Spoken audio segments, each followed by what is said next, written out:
Hey guys, welcome back. We are now in chapter 1.5 or chapter 1, section 5. This is the intro. So, in this section, up till now, we've learned how to solve simple equations, a little bit harder equations, equations with variables on both sides where you can have anything happen. Now, we are going to look at what happens when you have more than one variable in a equation.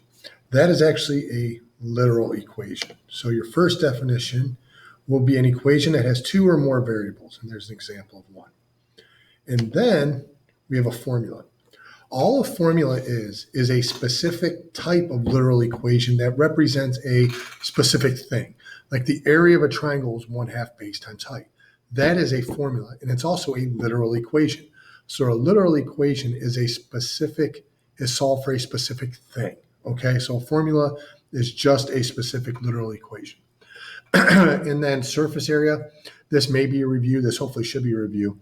All surface areas, it's if I wanted to wrap something up in wrapping paper, how much would it take? So it is taking each individual face area and adding them together. That's all surface area is. So we can jump in now.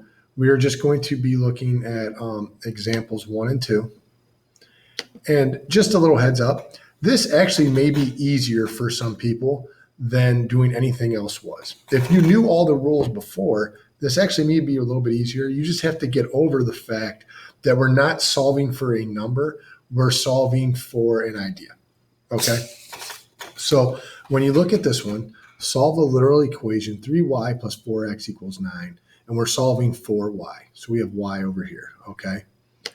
Now, as we start going through, same rules as before. Is there any distribution? No. Are there any like terms? These are not like terms. I have 3 y's and 4 x's. I can't combine them and say I have anything. You just can't do it. I'll get into more of that, what that means. So there's nothing to combine. So now my next step is looking from y's position. And I'm actually going to write this out and do this on the board. So that way you can see how this is exactly like what we've been doing. So if we get on our cam, that's a y, that's an x, by the way. So if I look at it, if I say first I was y, what happened next? They multiplied by 3, then they added. When I look what they add, they didn't just add 4, they didn't add x, they added 4x, okay? Now that is going to push me through my solution. Let's go backwards. How do I undo adding 4x? Subtract 4x. You do it from one side, you do it to the other. That leaves me with 3y equals, and you can put them in any order you want. I would like for you to start used to putting this one up front, negative 4x, and then this is a plus 9 because it's a positive 9. Think in your head, we are combining these two items. It doesn't matter if I say I have a blue marker and a black marker or a black marker and a blue marker. Sorry, this camera's like backwards. It doesn't matter which order I put them in. It's the same value. It's how you write them, okay? I would very much prefer this term being up front. I will not mark points away from the beginning, but later on when we're working with things, you're gonna have to put it this way later on. So let's just practice now, guys. Next, you're going to divide everything by 3, because isn't that the opposite of multiply by 3? So you're going to divide by 3, divide by 3, divide by 3.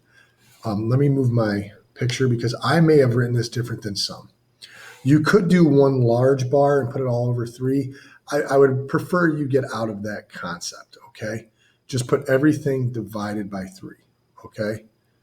This becomes y equals, I want to write this as negative 4/3 x here. I will explain why this is what it is in class, okay? And then 9 divided by 3 plus 3, okay?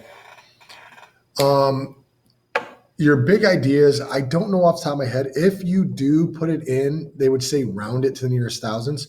So your big ideas is going to want you to put this in as a fraction, or else it may mark you wrong. So there's a couple different ways to do it. And if you look at this, this should become negative 1.3 repeating. So wherever they want you to round, it'd be 1.3 to that point. I'm not sure exactly. I'll have to look at the book and we can discuss that. And if you think you got something marked wrong, you can always let me know and I'll go back and check it. Okay. And actually, let's just see how the book did it. So this should have been underneath, but this was our same subtract 4x from each side. 3y equals 9. They put it in the back, which I said is acceptable right now, but in the future it will not be. They did the long bar underneath it, which I would prefer you not. And then they left it as a fraction also. So ours was just written as negative 4/3 x plus 3. They did y equals a positive 3. Notice they don't need to write the plus 3 there. Minus 4/3 x. No difference. Absolutely no difference. But this is solved for that. I would very much prefer you write it my way. Here, negative 4/3 x plus 3. You'll see why later. But it is actually the proper way to do it. You should have your variables up front anyways. So hopefully that one makes sense. Again, let's look back. All you did was follow the same rules, no different rules. The only twist in this part is going to be when you do not combine like terms. So if they're not like terms, you can't combine them. And that's just something you're going to have to accept. Okay. I'm going to cut this one and then I'm going to look at example 2 next.